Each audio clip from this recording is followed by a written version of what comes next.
Creo que ya está. La Sí, segunda parte. parece que ya estamos, exactamente, parece que ya estamos otra vez en la transmisión. Parece ser que justo en esta última explicación te quedaste un poquito atrás, entonces no sé si puedes como recuperar un poco Sí, claro. sobre esto último que nos comentabas, por favor. Sí, claro que sí. Y bueno, una disculpa a quien nos está siguiendo, tanto como a Iván. Nunca habíamos tenido este problema, pero bueno, así es, así son las cosas tecnológicas. Entonces, Iván, por favor, si puedes recuperar lo que nos venías Claro que sí. diciendo, te lo agradeceremos mucho. Sí, sí, me parece que me había quedado en que este niño, a sus cortos 12 años, con su mejor retórica, con todas las herramientas que había construido a lo largo de su vida, se para enfrente de toda su escuela y argumenta por qué lo mejor que podían hacer con ese dinero era comprar los implementos de la imprenta. A mí me parece de las historias más conmovedoras, porque ese niño logró hacer que la escuela entera, o que la mayor parte de la escuela, votara por dar estos implementos y porque se empezara a poder usar al fin la misma pequeña imprenta que tenían en la escuela.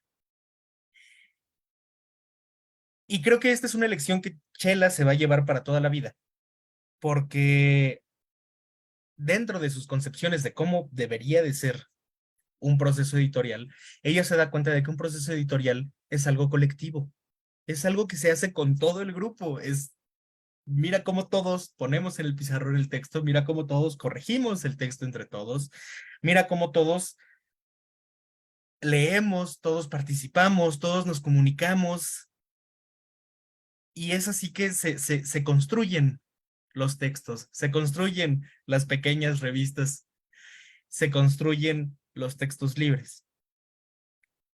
Em,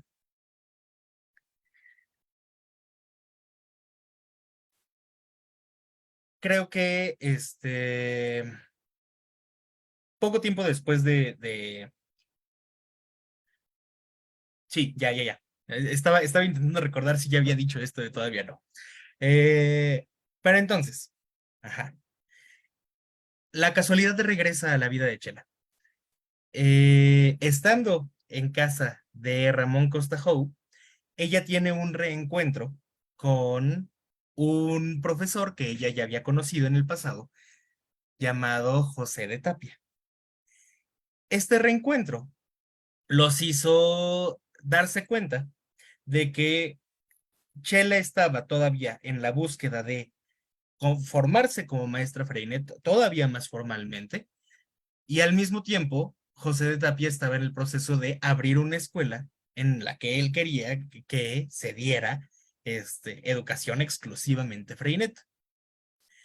Este encuentro los hizo trabajar juntos durante un año en 1963 en una escuela por allá por Tláhuac llamada Escuela Rafael Ramírez. Fue una experiencia que a mí me parece muy bonita, llena de experiencias muy chidas. Este, y uno de los resultados de esta experiencia fue que contrajeran matrimonio José de Tapia, maestro exiliado español, maestro Freinet, y Chela. Pero además de ese matrimonio, otra cosa importante que sucedió en el conjunto de estos dos maestros, en la casualidad de que estos dos maestros cruzaran caminos, es que Chela ya no solamente conoció el método Freinet, sino que conoció otro método importante que José de Tapia trabajaba desde tiempo atrás, que es el método global de Crowley.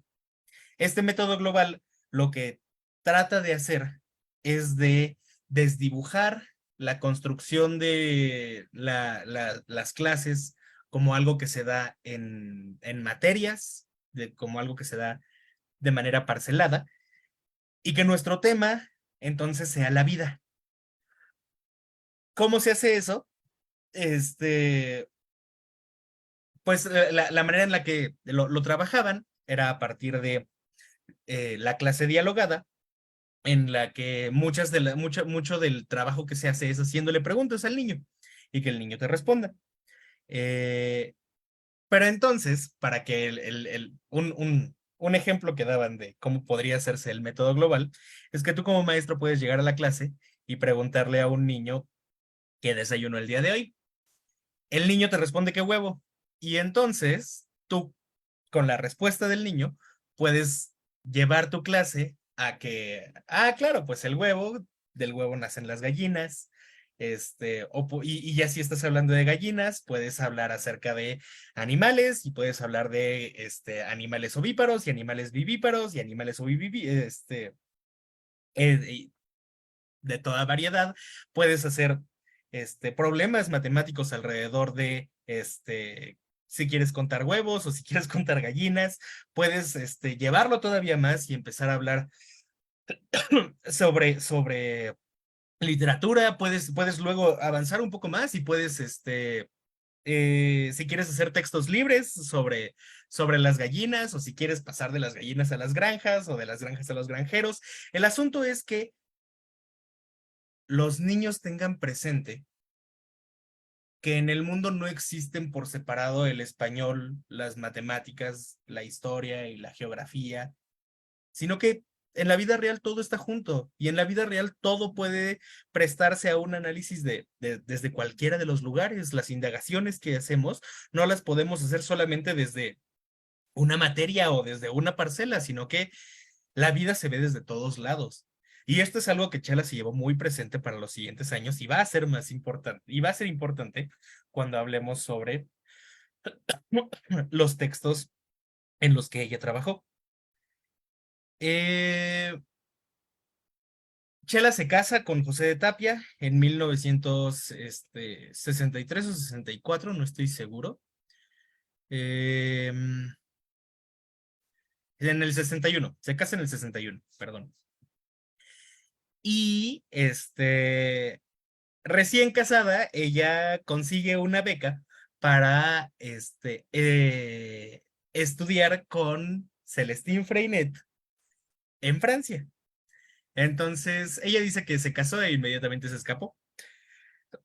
Y ya estando allá, eh, logra ver nuevas cosas, logra ver a otros maestros utilizando estas técnicas. Ve a la misma esposa, a esta Elisa Freinet, viendo, trabajando la técnica Freinet en vivo. Ella llega a trabajar con niños franceses en algún momento y cuando regresó con inquietudes, pues no había de otra, ¿no? Regresó buscando algo nuevo. Regresa y la meten en otra escuela oficial y ella no lo soporta. Ajá, no, no, o sea, después de haber trabajado tantos años en la Guadalupe Victoria, haciendo un esfuerzo por meter a Freinet allí, luego de eso trabajando en la Rafael Ramírez, ya una escuela formalmente Freinet, y luego de eso, estando en Francia, regresar a otra escuela oficial, a que aparte de eso la acusen de ser comunista en esos momentos, fue demasiado. Y fue con José de Tapia y le planteó que ellos tenían que abrir su propia escuela. La historia de cómo se abrió la escuela Manuel Bartolomé Cosío es una historia increíble, conmovedora y apasionante, pero también es una historia que uno tarda por lo menos una media hora en contar, entonces no se las voy a contar.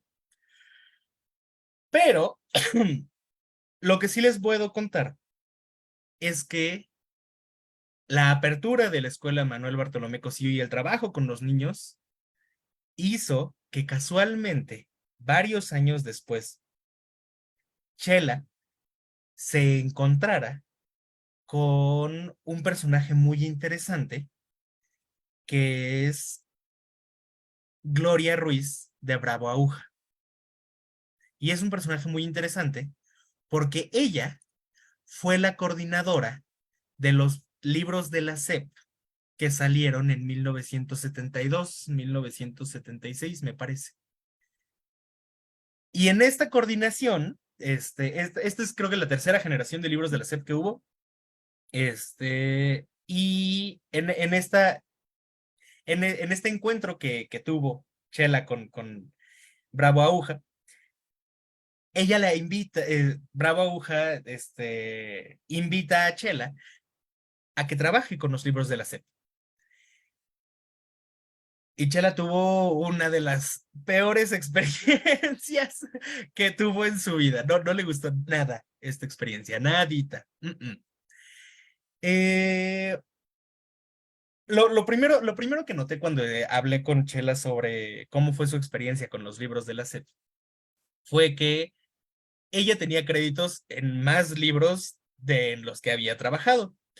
Ella está segura de haber trabajado en los libros de español de primero y segundo de primaria, que son 3 libros, ajá, uno de recortes y 2 de ejercicios, pero en ningún otro.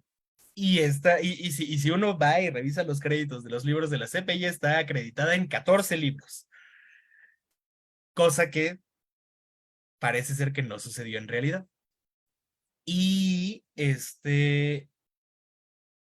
y era una cosa muy curiosa que ella estuviera trabajando en libros de texto de este tipo, hasta contradictoria podría decirse, porque Chela era partidaria de la misma postura que José de Tapia, de que los libros de texto eran problemáticos porque eran como sabiduría en gotas, decía José de Tapia. Ajá. Como si nos prescribieran médicamente lo que vas a aprender el día de hoy, tómate 3 gotitas, ajá, y espera 12 horas antes de tomarte las siguientes 3 gotas, ¿no? Los libros de texto se convertían más como en una especie de muleta o como en una especie de guía muy rígida que le daba la oportunidad a los maestros y a las maestras de no dar clase, sino de dar libro de texto en lugar de clase. Esa era la postura de ambos. Yo creo que Chile es un poco menos radical en este aspecto. Ella, si bien es cierto que en sus años dando clases en la Guadalupe Victoria, ella evitó lo más que pudo el usar cualquier tipo de libro de texto, a ella le parecía que se podría construir una especie de libro, el cual sí sirviera, solamente tenía que ser un libro que no fuera restrictivo, ¿no? Sino que en lugar de ser una muleta, que pudiera ser una herramienta que se usara de ciertas maneras en ciertos momentos, siempre y cuando fuera de buen sentido. Pero esto no fue lo que pasó con los libros de la SEP. Les decía que era importante esto último que les dije sobre la globalización, porque Chela intentó meter principios de la globalización dentro de los libros de la SEP. Eh, Les digo, a ella le invitan, ella empieza a hacer un borrador de los libros, ella mete algunos ejercicios y justamente los ejercicios que ella iba metiendo los intentaba articular con los ejercicios anteriores, los intentaba articular con las demás materias para que se pudiera hacer una especie de globalización en estos mismos libros. De las primeras cosas que a Chela ya no le gustaron es que, o sea, en un principio les encantó la idea, ¿no? Ah, sí, pues que se articule todo, ¿no? Pero si ya se está articulando todo, pues lo que deberías de hacer, Chela, es que deberías de ponerle encima el nombre de cada una de las materias con la cual estás articulando el libro de español. Y Chela decía como, no, espérense, eso es lo opuesto a lo que estamos intentando. Si intentamos globalizar, no tiene sentido que parcelemos la globalización ya hecha. Ajá, es decir, regresa a la contradicción. Y Chela cuenta que uno de los ejercicios, pone este ejemplo como para entender cuál era el verdadero problema que tuvieron los libros de la CEP en ese entonces. Ella dice que uno de los ejercicios que estaban planteando era un ejercicio en donde venían de un trabajo anterior en el que habían planteado que se habían sembrado unas semillas y que era un ejercicio de ciencias sobre el germinar semillas. Y eso se convertía en, en otro ejercicio en el cual se hablaba sobre las semillas. Lo que sucedió fue que cuando ella vio el libro ya hecho, en este segundo ejercicio habían eliminado las semillas y los habían cambiado por pajaritos y habían así dibujado unos pajaritos. Y Chela dijo como, pero espera, ¿por qué pajaritos? ¿Qué onda? ¿Qué está pasando? O sea, están destruyendo la globalización que estábamos construyendo en el libro, ¿no? Y lo que resultó fue que los ilustradores del libro les pareció que las semillas eran algo muy feo de dibujar y que mejor que son unos pajaritos, ¿no? Están tan más chidos. Y entonces Chela dijo, no, espérate, esto está mal, ¿no? O sea, ¿qué podemos hacer? ¿Cómo hablamos con los ilustradores? Y la respuesta que hubo fue que no se podía hablar con los ilustradores porque los ilustradores estaban bajo la jurisdicción de un jefe distinto, eran equipos que no tenían manera de tener comunicación entre sí y que pues ya no había nada que se pudiera hacer. Y entonces toda esta concepción de la construcción de la construcción editorial a partir de el colectivo, a partir de la comunidad, pues estaba desaparecido, literalmente le habían parcelado el proceso editorial y como no había comunicación entre las partes, el Frankenstein que quedaba al final, pues si bien fue utilizado y sirvió para lo que sirvió, pues ya no podía ser parte de la idea de la globalización. Chela no decidió odiar los libros desde ese día y por el resto de su vida. De hecho, ella trabajó más adelante con otra profesora Freinet muy importante llamada Tere Garduño. Eh, y a lo que se dedicó en adelante fue principalmente a los libros de lectura. Llegó a hacer libros de ejercicios que acompañaban a los libros de lectura, pero de esos ni le gusta tanto hablar, ¿no? Esos eran opcionales. E hizo unos libros de ciencia por allí también. Pero trabajó con la editorial Trillas, más adelante, en hacer estos pequeños libros de lecturas. Eh, y dio la casualidad de que a alguien por allí le gustó los pequeños cuentos que Chela llegó a llenar para estos libros de texto de Trellas, más bien para darles contexto, contenían muchos cuentos, muchos cuentos. Pero por allí, uno o dos cuentillos, o tres o cuatro, dependiendo de cuál grado, porque tenían de primero a sexto de primaria, eran escritos por Chela. Chela se inspiraba o para rellenar algún espacio, hacía un cuento o la adaptación de un cuentito, lo escribía, era un cuento de 2, 3 páginas y se publicaba dentro de estos. Pero entonces alguien leyendo los mismos cuentos de Chela le recomendó que intentara publicar sus cuentos aparte, ¿no? O sea, que los alargara quizás, y que podía publicarse un cuento por allí, algo interesante. Y entonces, cuando fue con Trillas y le presentó la idea, la respuesta de Trillas fue, me encanta, pero no te vamos a publicar un cuento, te queremos publicar una colección de cuentos.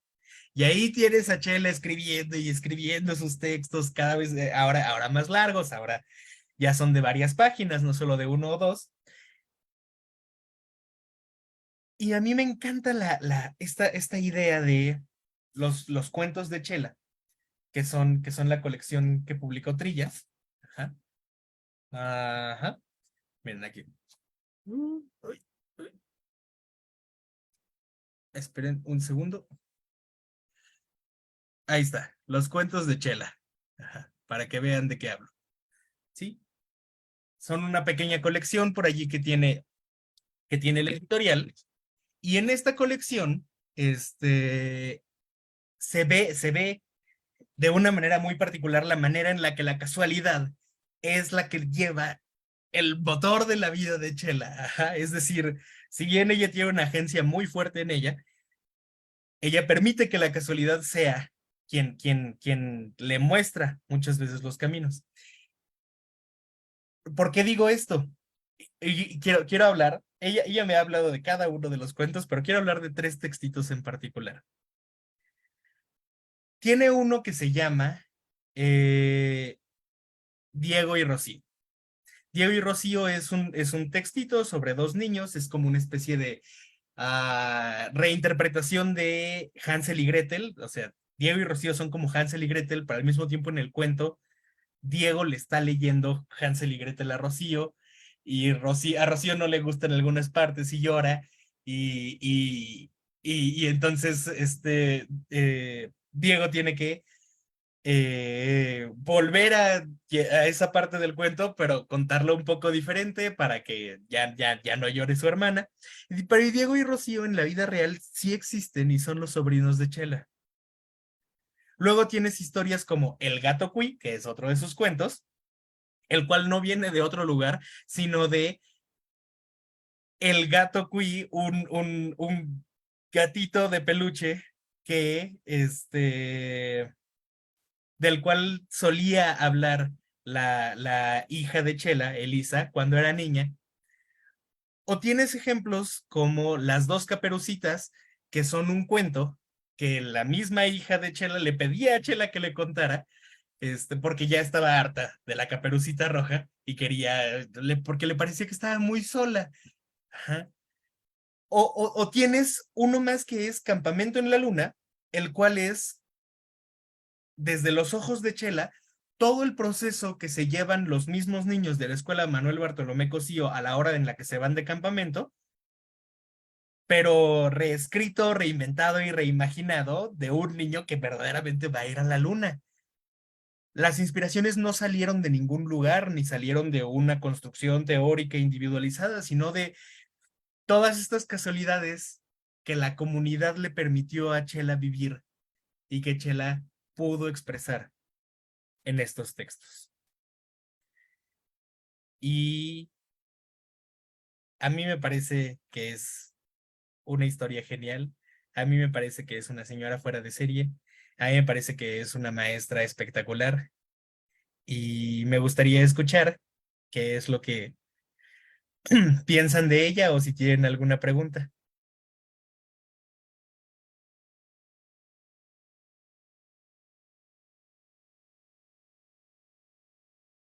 Está apagado tu micrófono, Itzel. Muchas gracias por compartirnos, Iván, estas experiencias de Chela y estas experiencias tuyas con Chela. La verdad es que es muy padre escucharte, tanto como a Adri. La verdad es que la pasión con la que hablan de Laura, de Chela, ¿no? Nos mete como en estas ganas de conocerlas y saber más del trabajo que ustedes han venido desarrollando sobre estas educadoras. En lo que nos van dejando comentarios, preguntas en Facebook, creo que a mí me gustaría, primero, Adriana, habías planteado que había, bueno, nos ibas a contar un poco en dónde, ¿no? Conocer el trabajo de Laura. No sé si ibas a plantear algo en particular. Pues así como Iván por ahí, y también comparto el sentimiento bueno, yo soy fan de Iván y de cómo narra Iván.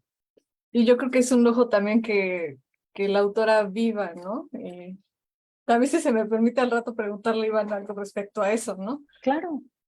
Pero sí, también traía yo unos libros en donde se puede leer a Laura. A veces con algunos autores existe esta particularidad. A mí me pasó muchas veces en la carrera de a veces poder leer directo las fuentes. A veces leemos a otros que han leído a los autores y ¿no? A veces es necesario, ¿no? Como para poder digerirlos mejor, pero yo creo que no hay nada como leer directamente a nuestros autores y a nuestras autoras.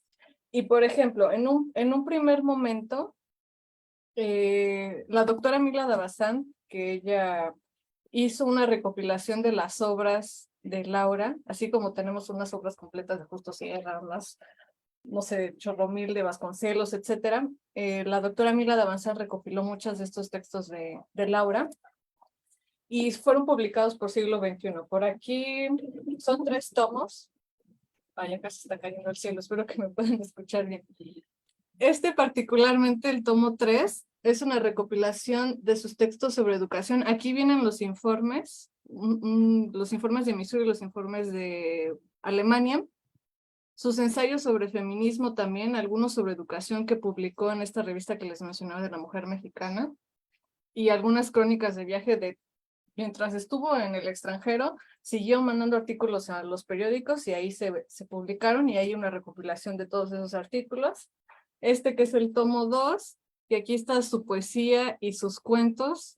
Nada más les compartí dos, son como 20 cuentos aproximadamente. De simplezas no se recopilaron todos, aquí hay más. Y también varias cartas que intercambió con ese maestro que les mencionaba, Enrique de la Barra y Ferrari. También en internet, si ustedes así ponen cartas Enrique de la Barra y Ferrari y Laura Méndez, están digitalizadas y puedes ver los manuscritos así de las cartas que escribió Laura a su maestro. Y es una joya que podemos tenerlos. El espejo de Amarilis, la doctora Bazán se encargó de recuperarla y editar la novela El espejo de Amarilis, la historia que les mencionaba de Julián, ¿no? Ambientada en este lugar imaginario de Xochimilco. Aquí podemos leer esa novela. Y estos fragmentos que yo les ponía en la presentación los recuperé de la Hemeroteca Nacional Digital de México. Entonces ustedes se meten ahí. Gracias a esta recopilación que hizo la doctora Bazán, pueden poner el siglo XIX, 4 de agosto de 1902, y ustedes ahí pueden ir encontrando así en vivo, por ejemplo, el texto que les puse de la Palmetto Kindergarten, lo pueden leer en su original en este repositorio que tiene la hemeroteca, que es una joya, que si hay otros tesistas que pueden hacer uso de esta herramienta, es una joya y usen. Entonces, básicamente, esos son algunos de los lugares. También está este texto de la doctora Chumacero, que es ideal para poder entender o poder leer mejor desde el presente a Laura. Y también es una joyita. Entonces, sí, eso serían básicamente como que la canasta básica para poder acercarnos a Laura. Gracias. Muchas gracias, Adriana. Iván, además de esta colección de textos de Chela, ¿hay algo más que podamos consultar, revisar? Ok, la mayoría de los textos de Chela son difíciles de encontrar. Ajá. Yo creo que el más sencillo de encontrar es una recopilación de textos que ella hizo con la editorial El Caballito en la colección Biblioteca Pedagógica en el 85, que se llama Cómo dar la palabra al niño, que les quería enseñar, pero no la veo aquí. Entonces, ese lo podrían encontrar en alguna librería de viejo o quizás si algún día están por filos encontrarlo allá afuera. Pero los que sí se pueden encontrar muy sencillo, y no sé si les puedas compartir este vínculo en, Sí, en, claro. este, en al chat que nos está observando, a todos ustedes nuestros Listo. radioescuchas. Los libros de la colección de los cuentos de Chela todavía están a la venta en la editorial Trillas. Hay dos en específico que ya tienen que ya son hasta una segunda edición, que son hay uno que antes se llamaba La abejita coja y hoy en día se llama Yo sí puedo. Y hay otro que se llama, y el de las dos caperucitas ya está en una segunda edición reeditada, creo que en 2017. Todos están a la venta. Aparte son libros que cuestan 20 pesos. Entonces, si quieren comprarlos todos, un día que les haya sobrado algo, pueden hacerlo. Estaría bueno. Todavía le llegan regalías a Chela de estos libros. Me consta eso. Uno más que podrían encontrar que es un cuento, no es un cuento, que es un texto interesante. Si ustedes logran encontrarse con un libro, que se llama, este de aquí, La Pedagogía Freinet. Ajá. Este libro lo pueden encontrar en línea. Solamente búsquenlo con muchas ganas en Google. Este texto de aquí bueno, el libro completo se llama más bien La pedagogía Freinet, principios, propuestas Propuestas y y testimonios. testimonios. Ajá. Y justo es importante porque lo que hicieron fue encontrar un montón de maestros Freinet e intentar recopilar todo lo que pudieran de sus pensamientos. Y casi hasta el final del texto, en un capítulo que se llama eh, de- de- de-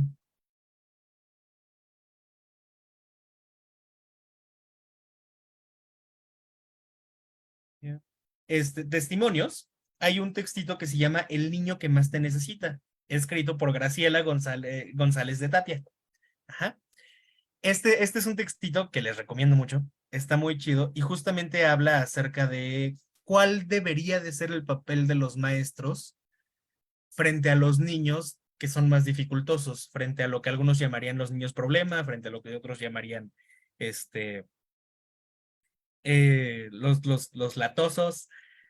Y justo ella habla de que el papel del maestro se vuelve mucho más importante frente a estos niños.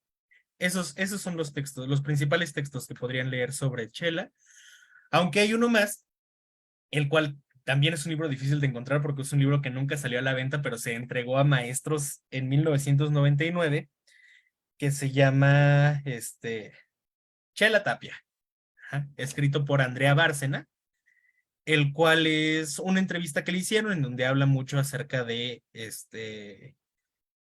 sus concepciones pedagógicas y por allí al final cuenta uno o dos,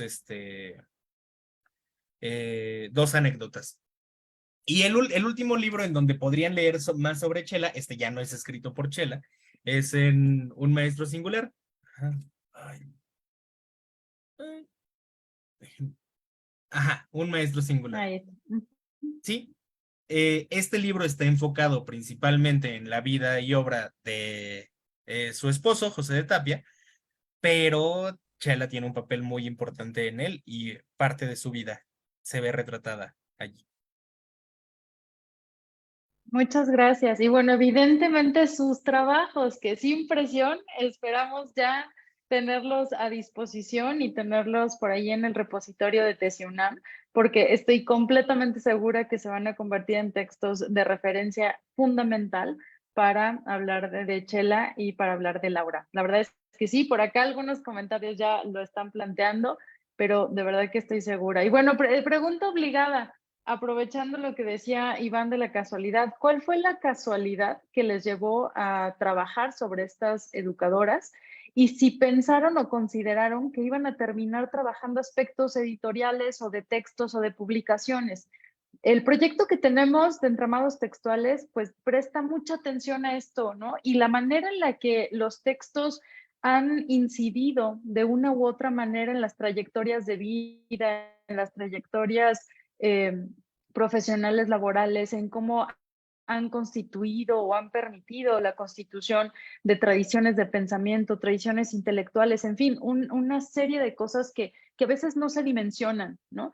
Entonces, bueno, pues más bien me gustaría escucharles, ¿no? ¿Cuál fue la casualidad que les llevó a Chela y a Laura y si consideraron trabajar estos aspectos? A ver, Adri. Ok, pues es interesante. Mientras estaba escuchando a Iván y también ya tuve oportunidad en otro momento de escuchar un poquito sobre cómo fue que él se topó con Chela.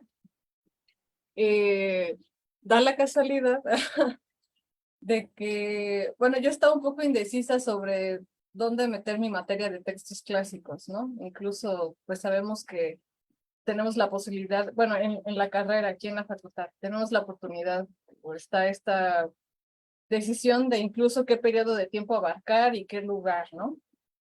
Y entonces fui a dar a la clase de textos clásicos con el profe, con el doctor Pollux, que es nuestro asesor. Siento que Iván es como mi hermanito o algo así. Y en algún momento nos tocó abordar a Laura y fuimos a dar con este texto de la Palmetal Kindergarten, que es el que yo les compartía.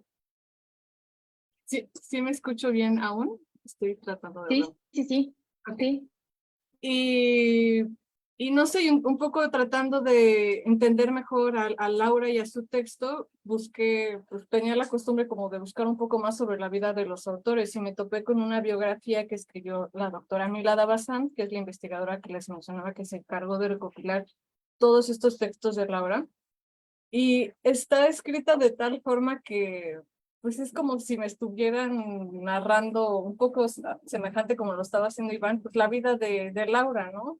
Y que nació en un día lluvioso, y que su nombre completo es María Luisa Elena Méndez Lefort, y que su abuelito era pastelero y era un francés que había llegado a México, y que odiaba el silabario de San Miguel, y que se quejaba de su maestra Conchita de Chongo, y ¿no? O sea, me cautivó, ¿no? Esa biografía está disponible en internet. Una página del gobierno del Estado de México la subió, entonces está disponible para que ustedes la puedan leer. Son 400 páginas. Si un día tienen un tiempito, pues de poquito en poquito. Y así, y no sé, como que hice clic con ella también un poco pensando en las cosas, en el ámbito personal que ella había vivido y esta complejidad y anteponerse a todas las cosas que le pasó en su vida. No sé bien cómo explicarlo, hice clic con ella, me gustó, empecé a leer más sobre su obra. En realidad no llegué a imaginarme que iba a hacer una tesis sobre ella, y menos sobre los informes. También la historia de cómo llegar a los informes es otra historia, ¿no? Pensando en un día en una clase de Sistema Educativo Nacional estábamos hablando de educación comparada, y pensé en esos investigadores, ¿no? Del Cinvestav, que de repente hacen sus conferencias de la educación en Finlandia, ¿no? Que fue la moda en su momento, ¿no? Y yo pensaba, bueno, pues Laura también eh, es, puedo pensarla como que contribuyó a un incipiente campo de la educación comparada en México, ¿no? Algo así yo imaginaba en un inicio. Y así fue un poco como fui conociendo a Laura, su obra, sus textos, y definitivamente no me imaginaba que iba a estar abordándola a ella, menos los informes, y que este ámbito de la historia de la educación y la pedagogía fuera algo que, pues, que me gustara tanto, ¿no? Como que me sintiera en familia o a gusto hablando de estas cosas y hablando de una mujer que vivió hace muchos, muchos, muchos años y que nunca voy a conocer, y que me siento tan cercana a ella en ese sentido, ¿no? Entonces sí, yo creo que un poco por ahí va el asunto. Muchas gracias, Adri. Iván. Sí, no, pues yo no podría hablar de una casualidad, sino de una serie como de 500 casualidades, así, que todas fueron alineándose una con otra. Pero yo creo que hay un par de las que sí les quiero contar. La primera casualidad fue el haberme encontrado con el profesor Fernando Jiménez a la hora de entrar en pedagogía, ¿no? O sea, esa sí es una casualidad porque uno no elige sus grupos en primer semestre. Entonces, bien me pude haber tocado con él como con cualquier otro maestro de sociología. Y pues evidentemente él fue el primero que me presentó la existencia de José de Tapia y de Chela. Un saludo donde quiera que esté. Em, el siguiente momento que creo que es importante para esa decisión fue haberme reencontrado con Chela en algún momento que yo estaba así intentando construir toda mi colección de los libros del Caballito. En algún momento compré, ese libro ni siquiera fue de esos que compré como un libro, sino fue de esas veces en donde encontré alguna promoción de muchos libros. Y cuando los estaba revisando, me encontré con ese, dije, ah, qué interesante, habla sobre Freinet. Y ese texto está firmado como Graciela González M. Y ven que les digo que es la manera más rara de encontrarla. Creo que es el único texto en donde está nombrada como Graciela González Mendoza. Y es al final el prólogo que hace ella del libro, que firma como Graciela González de Tapia. Y en ese momento me cayó el 20 de qué era lo que estaba leyendo, ¿no? O sea, ese fue el momento donde dije, ah, espera, este no es un libro de una desconocida sobre Freinet, es un libro de Chela. Y en cierto momento por allí yo ya había tenido como la idea de escribir sobre Freinet para mi tesis, pero el tema que había encontrado me di cuenta de que ya había sido muy, muy, muy trabajado y muy bien trabajado por una socióloga que recién acababa de publicar un libro sobre el mismo tema que había sido su tesis en 1999, creo. Entonces dije como, no, espera, este no debería ser mi tema en este momento. Y un poco bajoneado porque me gustaba el tema. Me pongo a platicar con Abril. Saludos donde quiera que esté. Y entonces a ella le estaba contando muchas cosas, le contaba de mi tesis, le contaba de este libro que acababa de encontrar y que me había caído el 20 de que quien lo había escrito era Chela. Y entonces Abril me dice, bueno, y tú eres tonto, ¿qué? ¿No? O sea, por qué no escribes tu tesis sobre Chela? Y yo Sí, así de, Abril, tú, qué bueno que todo lo sabes, qué bueno que todo lo sabes. Pero entonces sí, o sea, fueron piezas que llegaron solas y que me hicieron encontrarme con el tema, que me hicieron encontrarme con ella, y estoy muy agradecido de que esas casualidades se hayan dado. muchas gracias, Iván. Bueno, sí, yo también tuve el honor de tener al profe Fernando, ¿no? En sociología y bueno, pues, ¿qué puedo decir? Te lo he dicho en persona en el examen de abril, además, tuve esa posibilidad de hablarlo. Y bueno, me encanta escuchar cómo es que llegaron y la relevancia que ha tenido lo textual, ¿no? Cómo se pone a jugar ahí en estos casos. La verdad es que, bueno, me encanta porque finalmente me considero así como amante de los libros y de los textos y todo, y bueno, creo que parte de ello se refleja en tener este proyecto, pero bueno, que esto determine de alguna manera que ustedes hayan encontrado algo que les apasione, algo que les cautive, como decía Adri, o que a partir de un texto, digamos, me cayó el 20 de qué me estoy leyendo, ¿no? Es importantísimo. Y bueno, por acá el chat ya tiene un montón de comentarios, entonces voy a proceder a ello. Pero no sin antes, Adriana, darte la palabra para que plantees la pregunta que tenías para Iván. Sí, a mí se me hace muy interesante. Bueno, tengo mucha curiosidad. Ella sabe que estás escribiendo, que estás haciendo esta investigación. ¿Y qué te dice? O sea, ¿qué siente de que estás haciendo esta investigación sobre ella? Y que, no sé, quiero saber que va a escuchar esto, ¿no? En algún momento. ¿Qué siente ella sobre lo que estás escribiendo a partir de su trayectoria, de su vida? Se me hace un lujo que puedas escuchar de viva voz. ¿Qué piensas sobre tu trabajo? Es, Gracias. es todo un, es toda una aventura esa parte, ¿no? Es decir, bueno, todos aquí sabemos bien que un gran poder conlleva una gran responsabilidad. Y tenerla presente es, o sea, es el equivalente a un gran poder, verdaderamente. Eh, Desde la primera vez que me la encontré, ella sabía que la iba a entrevistar, pero pues no sabía por qué.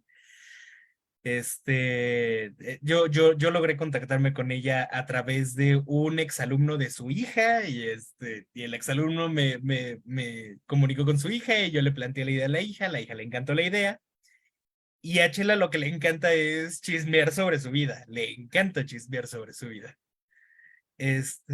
Entonces, al principio ella creía que el trabajo era más bien sobre la escuela, pero luego entendió ya bien que el trabajo era sobre ella. Ella muy modesta todo el tiempo, dice cosas como, no, pues es que yo no sé qué vas a escribir sobre mí, y yo le digo como, Chela, tú sabes que sí sé, sí sabes, sí sabes. Porque aparte no soy el único que ha mostrado interés en ello.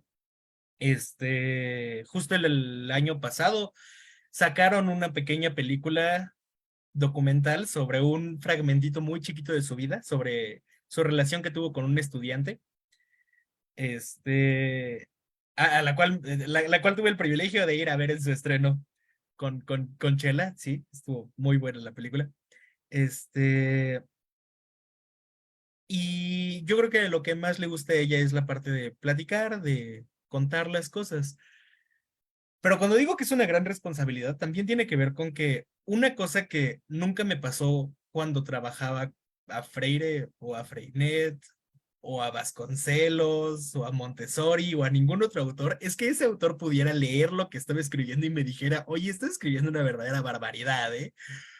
Ajá, o sea, que jamás había sentido esa presión. O sea, sí, sí, siempre había sido más sencillo como defender el trabajo y por qué lo entiendo así, que tener a la otra persona enfrente y tener la responsabilidad de asegurarme de que lo que estoy diciendo sí sea en serio lo que estaba pasando, ¿no? O sea, si bien sí tengo la posibilidad de indagar interpretar algunas cosas y hacerme ciertas preguntas, todas estas indagaciones que yo pueda hacer, eh, me las van a revisar y me van a decir, oye, ¿de dónde sacaste esto? Esto no lo dije yo.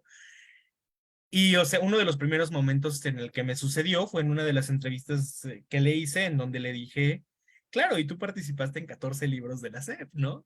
Y ella me dijo, ¿por qué dices eso? Yo participé en 2. Y entonces allí, o sea, justo yo tenía ya escrito como estas partes, entonces pues hay cosas que se tienen que triangular, hay cosas que se tienen que descartar o que tengo que darle más peso a su palabra y a su memoria que a otras cosas, ¿no? Pues es un juego muy interesante. Luego me pongo nervioso también por ello, pero no, o sea, justo creo que una pregunta que todas las personas que trabajan como agente como Laura Méndez llegan a hacerles es, bueno, y si la tuvieras enfrente, ¿tú ¿qué le dirías, no? Y yo sí la tuve enfrente y yo sí le dije cosas, entonces, ajá, es, es, es todo un tema, es divertido y también es desafiante. Muy bien. A ver, dice Emil, muchas gracias por haber invitado a Adriana Peinado Valdés e Iván García Torres. Ha sido maravilloso, coincido. Rosa Margarita, hermosos trabajos de investigación, felicidades, ya les queremos leer. Sí, sí, sí, por favor, que esos trabajos ya estén circulando. Andrés Esparza, hola a todos, felicidades. Adriana e Iván por su trabajo, son increíbles. Vianey, qué agradable volver a escucharlos. Gracias por compartirnos sus investigaciones. Bueno, es que hace más o menos un año, ¿no? Se llevó a cabo este coloquio de investigación en donde estuvieron participando y la verdad fue un gusto escucharles ahí, tanto como el día de hoy. Pollux dice, hermosas disertaciones en torno a la recuperación de las nuestras. Tengo 2 preguntas y no es el examen, ¿eh? Eh, Uno, en torno a la noción de cultura libre, ¿tienen alguna propuesta para difundir la obra de Laura Méndez y Chela Tapia? Y 2, ¿qué perfil podría tener un editor de sus textos pensando en un proyecto a largo plazo? A ver, ¿quién se anima a responder primero? Perdón, ¿las puede leer otra vez, maestra, porfis? Sí, claro que sí. 1, en torno a la noción de cultura libre, ¿tienen alguna propuesta para difundir la obra de Laura Méndez y Chela Tapia? Y 2, ¿qué perfil podría tener un editor de sus textos, de Laura y de Chela, pensando en un proyecto a largo plazo? Si quieren, ¿puedo responder? ¿O quieres tú, Adriana? Adelante. Ok, sobre lo de la cultura libre. Yo creo que mi propuesta sería que en específico los textos que están en, en los libros de texto, los que están, o sea, los que son imposibles de conseguir, los cuales están perdidos, de los cuales ya se dejaron de editar, esos que se socialicen, ¿no? Sí, ya, de una vez. Ajá, que alguien los recopile todos. Cuando digo alguien, tal vez vaya a ser yo. Pero que alguien los recopile todos y que se publiquen y que se compartan y que estén al alcance de todo el mundo. También los libros de pues yo soy fiel creyente de que los libros del Caballito también se tienen que reeditar y volver a sacar. Y sobre los libros de Trillas, todavía le llegan regalías de esos libros, entonces vamos a aguantar un poquito más. Y luego de eso, pues de nuevo, ya cuando eso pase, pues que se socialicen y se compartan como debe de ser. Y yo creo que sobre la pregunta de qué perfil debería de tener alguien que hiciera eso, yo creo que una persona que tenga la suficiente familiaridad con Freinet como para poder apreciar lo que es un texto libre, es el suficiente, bueno, y que tenga conocimientos editoriales, evidentemente, es el suficiente perfil para continuar un proyecto a largo plazo en este sentido. Gracias, Iván. Adri. Ok, sobre la primera, bueno, yo he hecho unos muy pequeños y torpes esfuerzos también como para intentar compartir. Por ahí hice un video en YouTube donde hablé de la vida de Laura Méndez y ha tenido más vistas de las que yo esperaba que podía tener. También en algún momento en la carrera hicimos un pequeño proyecto de una página web en la que no solamente hablar de Laura, porque también creo que Laura, en algún momento se me planteó esta pregunta de Laura, ¿te ha alcanzado para conocer a otras autoras, para conocer a otras educadoras, para conocer a otras escritoras? Y en este proceso de conocer a Laura también se me han ido atravesando muchas otras maestras, ¿no? Entonces era un poco este espacio que intentaba conjuntar a otras educadoras, no solo a Laura, y no necesariamente ubicados en una temporalidad concreta como el porfiriato, ¿no? Por decir algo, sino mucho más extenso. Entonces, creo que cositas como esas pueden ser pequeños esfuerzos para que tú pongas en YouTube Laura Méndez de Cuenca y ya de inicio salga algo, ¿no? Ya hay muchas más cosas a diferencia de cuando yo estaba en esta clase de textos clásicos, por ejemplo. Ahora ya hay certámenes literarios que llevan el nombre de Laura Méndez. En alguna ocasión yo compartí esto en un seminario de titulación con la doctora Clara Capi. Y una compañera que estuvo ahí después tuvo oportunidad de participar pues sí, en la creación, en la planeación de un proyecto para premiar a textos también literarios, y ella propuso que se llamara Laura Méndez de Cuenca a raíz de que tuvo oportunidad de escuchar eso. Entonces yo creo que este espacio, ¿no? Nos ayuda a poner en diálogo a estas mujeres, a estas educadoras, estas escritoras, que alguien va a escuchar, ¿no? Y algo va a salir de ahí, ¿no? Entonces yo creo que empezar a socializarlo por medio de estos espacios, hablando de empezar a hablar de ellas, ¿no? En cuanto a sus textos, creo que la maestra Bazán ya ha hecho mucho en recopilarlos, ¿no? En transcribirlos. Yo hace rato les decía, pues búsquenlos en la hemeroteca, ¿no? Ese ya no es un trabajo que tengan que hacer, ya están compilados. No son todos, me he ido topando con más que no están ahí. Entonces creo que también eso puede abonar, ¿no? A esa recopilación que ya hizo la doctora Bazán. Y sobre el perfil del editor, bueno, sí, aparte de las cosas que necesita saber un editor, que yo no sé qué cosas necesita saber un editor, pero por ahí de repente me topaba, por ejemplo, se llaman estos informes en esta transcripción, muy valiosa transcripción que hizo la doctora Bazán, por ejemplo, les mencionan o los nombra informes pedagógicos. Y a veces el pedagógico, o la palabra que si algo es pedagógico, no, de repente abundaba mucho. Entonces, a lo mejor esta persona debe de tener, no sé, conocimiento de la historia, del contexto en el que Laura vivió.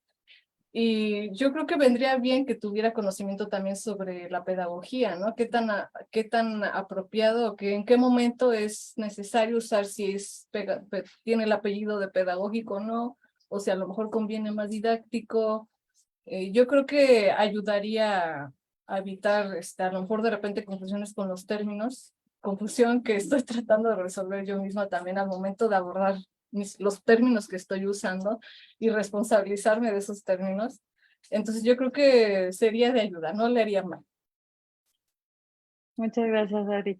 Bueno, esa es una pregunta que también ha intentado responderse desde muchos lugares y en diferentes momentos, ¿no? ¿Qué es lo que tiene que saber una editora o un editor? Porque muchas de las ocasiones nos hemos topado en el proyecto y hemos leído sobre el asunto que han sido casualidades, ¿no? Las que llevan a que alguien funja como editor o editora, como la propia Laura, ¿no? Llega a una revista y aparece como editora y entonces habría que ver, ¿no? Como estos casos y qué es lo que puso, ¿no? A estas personas en esos papeles y qué era lo que sabían, qué era lo que no sabían y qué era lo que aprendieron, ¿no? También, ¿no? ¿Qué fue lo que aprendieron en estos contextos, ¿no?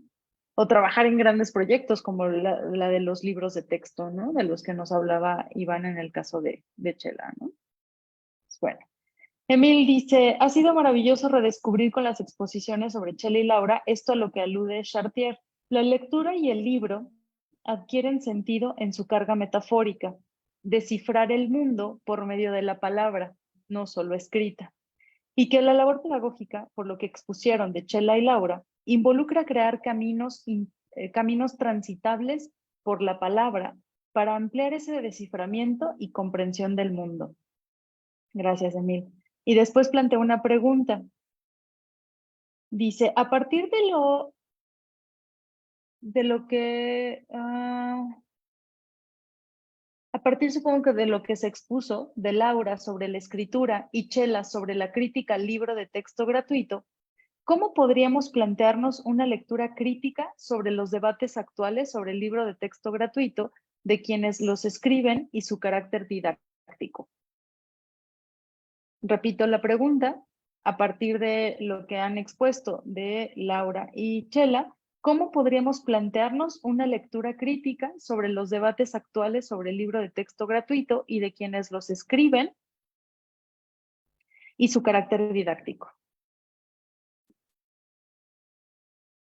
Evidentemente en este momento es una discusión completamente álgida, ¿no?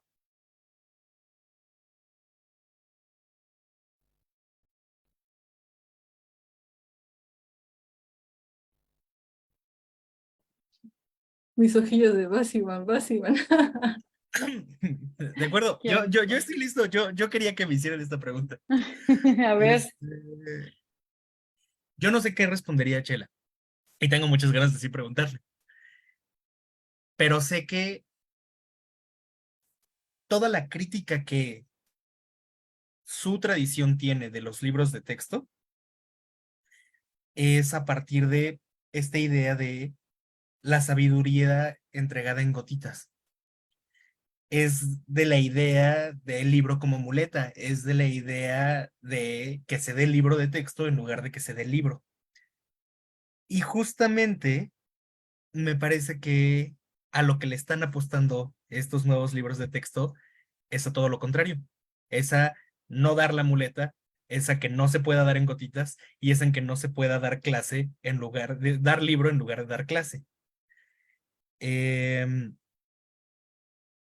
A mí me parece que a partir de estos principios de que el libro a fuerza tenga que ser utilizado nada más como una herramienta y que nada más pueda ser utilizado a partir del criterio de los profesores, que no te estén entregando una receta y que tú como profesor o profesora tengas a fuerza que tomar esta decisión. A mí me parece que la crítica desde esta postura no sería una crítica muy fuerte en contra de ellos. O sea, o quizás no sería en contra de ellos. Me parece que justamente cuando Chela habla de sus experiencias con libros de texto, ella llega a decir, sí, pues yo sí he utilizado ciertos libros en ciertos momentos cuando me parece que son pertinentes. Y creo que la apuesta de estos nuevos libros de texto es que se usen cuando sean pertinentes y que uno como profesor los revise y diga, ah, bueno, este ejercicio podría entrar en esta parte, o que uno que ya los leyó como maestro pueda a lo largo de una clase, cuando se da cuenta de que los niños están hablando de ciertos temas o que los intereses naturales de los niños están naciendo en algún lugar, decir, yo recuerdo que vi un ejercicio en uno de estos libros que podría ayudar para esto. Ajá. Y creo que en ese sentido, desde esta postura, que viene un poco de Freinet, un poco del anarquismo y un poco de el mismísimo Batek, se podría decir pues, que los libros están chidos y ya. Gracias, Iván. Adri. Yo pienso, no sé mucho, bueno, no tenemos mucha noción de cómo Laura y su obra intercambiaba o dialogaba con otros, no sé, llamados pedagogos en ese momento, con otras maestras que sí le fueron más cercanas como Dolores Correa, etcétera. Pero yo pienso que ella se llevaría muy bien con algunos, como con Carlos Carrillo. Carlos Carrillo también tiene esta idea de, bueno, o sea, prácticamente estamos haciendo que lo que decía de las gotitas, ¿no? Iván, de que memoricen y que pues reciten lo que está en el libro. ¿Qué caso tiene que esté en el libro si al final de cuentas el niño los va a recitar y lo estamos llenando de información y quien aprende no está teniendo la oportunidad de generar algo a partir de sí mismo, ¿no? Entonces yo creo que Laura podría congeniar muy bien con esta idea. Y sobre todo porque también incluso en sus informes y en textos como de La Palmeta al Kindergarten, ella también plantea que el niño necesita estar haciendo cosas, ¿no?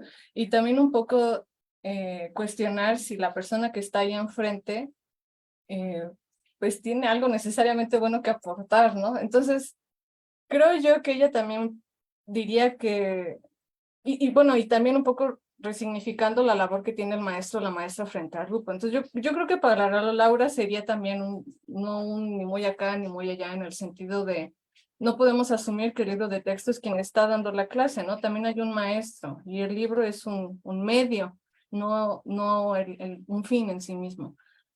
No, como editora, porque ella tuvo la oportunidad de redactar y de trabajar en proyectos editoriales como una revista de la cual estuvo a cargo en San Francisco. No sé qué diría ella de los errores, no sé, yo creo que ella sí sería muy estricta con a ver qué onda con esa fe de ratas, ¿no?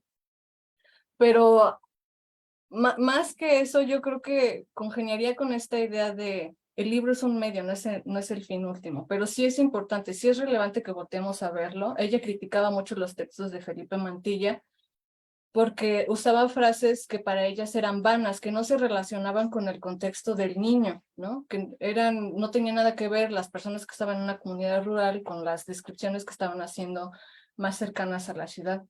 También esta noción que se plantea del aprendizaje basado en proyectos, en problemas, que es un poco la propuesta o lo que hace diferente a estos libros, y también un poco esta no segmentación o parcelación de materias, como mencionaba Iván, yo creo que también va bien, aun cuando estamos hablando de mucha distancia temporal, ¿no?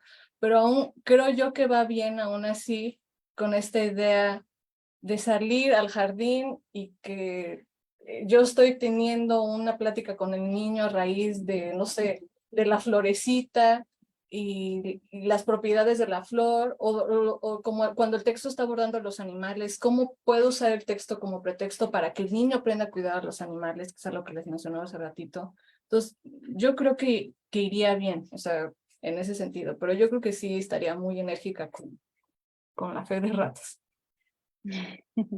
Muy bien, muchas gracias.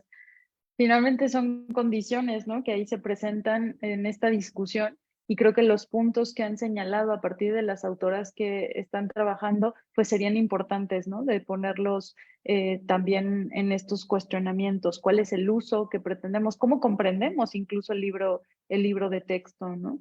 ¿Y para quién? ¿Con qué sentido? Etcétera, ¿no? Y bueno, pues estos asuntos de los errores y qué tipo de lenguaje estaríamos utilizando en función de quién van dirigidos, ¿no? Y bueno, ya para cerrar, les robo 2 minutitos. A ver si rápidamente nos pueden responder lo que plantea Andrés Esparza, que dice, a mí me gustaría saber cuáles fueron las dificultades a las que se enfrentaron al adentrarse en el pensamiento y obra de sus autoras y cómo las resolvieron. Estaré muy al pendiente de sus tesis. Muchas felicidades. A ver, rápidamente, porfa. ¿Quién empieza? Pues, Adri, si me por favor. permites, yo creo que una que me di cuenta pronto es que yo estaba muy como, bueno, no sé si es una dificultad, yo creo que es parte de, a lo mejor sí se convirtió en una dificultad en su momento, estaba yo como que demasiado fascinada por la autora y de repente sí es necesario tomar ciertas distancias para no, que mi amor por Laura no sea todo bonito, ¿no? Es decir, ¿cómo decirlo?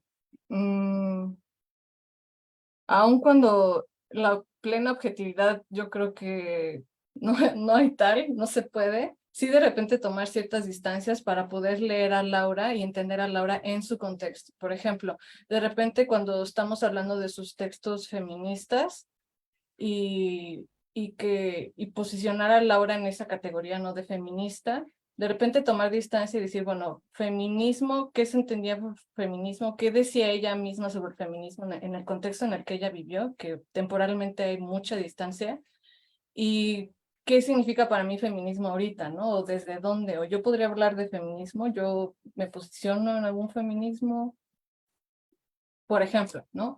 O de repente también hablando sobre eh, algunas cosas en sus informes, poder distinguir de repente o hacer algunas comparaciones con respecto a los escritos que escribió, los informes que escribieron otros autores y no nada más yo decir los de Laura son los mejor porque porque yo amo a Laura, ¿no?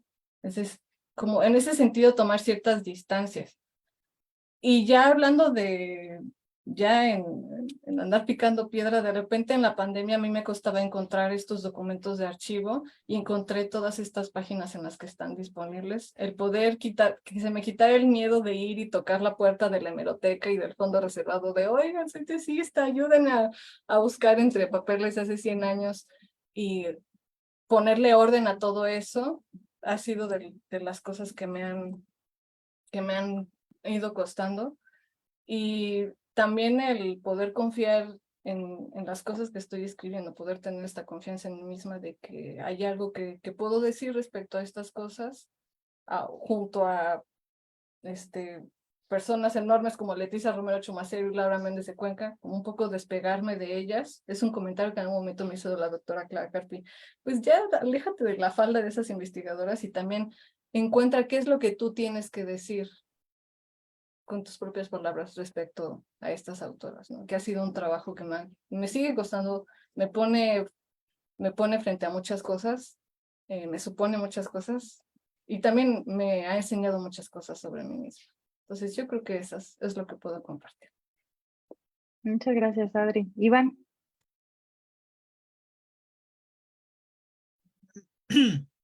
Pues me he encontrado muchas dificultades por allí, ¿no? O sea, podría hablar si quieren de lo difícil que era encontrarme con ella durante la pandemia, hacer estos encuentros presenciales con cubrebocas o, ajá. También podría hablar un poco acerca del proceso de sistematización que ha sido así, yo creo que la parte más pesada de todas, ¿no? O sea, recuerdo que al final de todo tuve alrededor de 24 horas de material grabado para transcribir y que, o sea, finalmente no lo pude hacer solo, ¿no? O sea, varias personas me han ayudado con toda la chamba de la transcripción, a lo largo del tiempo. Pero yo creo que si hay una dificultad de la cual me gustaría hablar en este momento, es de la dificultad del contraste que existe entre el texto escrito y la memoria oral. Y es que de nuevo, o sea, poder hablar con la persona hace que, pues, por lo menos yo tenga que librar muchos ejercicios de tener que pensar muy seriamente en cuál es la fuente en la que voy a confiar y cuándo voy a confiar en cierta fuente más que en otra. Porque, bueno, por lo menos, o sea, con las cosas que aprendí en la universidad a mí me empujaban completamente más a creer en el texto escrito que en la palabra hablada. Ajá. O sea, y si no hubiera sido por clases como la del profesor Pollux que me hizo volver a pensar en el valor de la memoria oral, en el valor de las cosas dichas pero no escritas, no hubiera sido muy sencillo simplemente descartar todas las cosas que me decía que no coincidían por alguna fecha o que no coincidían porque este texto decía otra cosa, ¿no? Pero entonces este contraste se vuelve todavía más difícil porque entonces cuando encuentro cosas contradictorias, ¿cómo se resuelven? ¿A quién le hago caso? Eh, o bueno, es que a veces ni siquiera se tiene que resolver yo teniendo que tomar una postura y diciendo esta es la verdad y esta es la mentira, ¿no? A veces se convierte en un trabajo de ser muy responsable con lo que estás escribiendo, no inventar cosas por más que a veces sientas ganas de que la historia quede más bonita y de que el mismo texto diga, estas son las dos versiones de la historia. Ajá, y esta viene de aquí y esta viene de acá y esta es la tercera versión que viene de este otro lugar. Ajá. Y quizás a veces ahí sí tomar postura, ¿no? O sea, ahí a mí me parece que esta es la versión más certera, pero pues justamente algo que una profesora de investigación, esta Tere Durán, nos hacía mucha énfasis es en que no podemos dejar que nuestras investigaciones se conviertan en solamente literatura. Y eso es algo que a mí me ha costado muchísimo trabajo aquí, porque si yo lo que quisiera fuera escribir una novela, o sea, lo habría tenido muy sencillo y habría sido una novela espectacular, pero no es una novela. Es un trabajo de recuperación histórica. Y eso, de nuevo, implica responsabilidad. Yo creo que esa es la dificultad más grande contra la que me he enfrentado en la construcción de esta tesis. Ay, pues muchísimas gracias de verdad a Adriana y a Iván por compartirnos estas experiencias de trabajo, estas experiencias de las autoras con las que están trabajando y que ha sido muy rico escucharles. Y de verdad yo espero que quien está en ese proceso de titulación o que quien esté por iniciarlo, buscando incluso a qué prestarle atención, ¿no? Y sobre qué trabajar, encuentre algo que le apasione tanto como a ustedes les apasiona Chela por un lado y por el otro lado Laura. La verdad es que escucharles es muy rico en ese sentido y se agradece la manera en la que están comprometida y comprometido con este trabajo, porque de verdad es muy disfrutable, ¿no? De verdad escucharles. Y bueno, de verdad ya esperamos que esos trabajos estén ahí para poder leerles. Que seguramente, ya lo decía, se convertirán en referencia obligada para, por un lado en investigación, por supuesto, cuenten con ello, desde lo que a mí compete, pero por otro lado también de referencia sobre estas educadoras y que les están dando, ¿no? Como decíamos en el título, pues voz, ¿no? Sobre lo que han hecho y cómo lo plantearon. Entonces, bueno, de verdad les agradezco infinitamente haber aceptado la invitación a nombre de todos y todas las integrantes del proyecto. Bueno, pues aquí queda guardado en Facebook Live el videíto para consultas posteriores o que se comparta de manera posterior. Les agradezco a todas y todos quienes nos acompañaron en la transmisión por sus comentarios, por seguirnos. Esperen, por supuesto, más noticias de conversatorios o eventos que hagamos de manera posterior en el proyecto. Y bueno, no quiero dejar pasar la oportunidad también agradecerle a Abril, la Atenea Reyes Sandoval, porque sin ella esto no habría sido posible. Desde la invitación, por supuesto, la idea, ¿no? Detrás de la realización de este conversatorio, lamentablemente por motivos laborales no pudo acompañarnos. Esperemos que en algún momento lo pueda hacer de nuevo, pero ella está detrás de la parte académica de estos conversatorios también. Entonces, bueno, pues un abrazo, querida Abril. Espero que estés muy bien y bueno, pues seguimos por acá. Muchísimas gracias y que pasen muy buena tarde.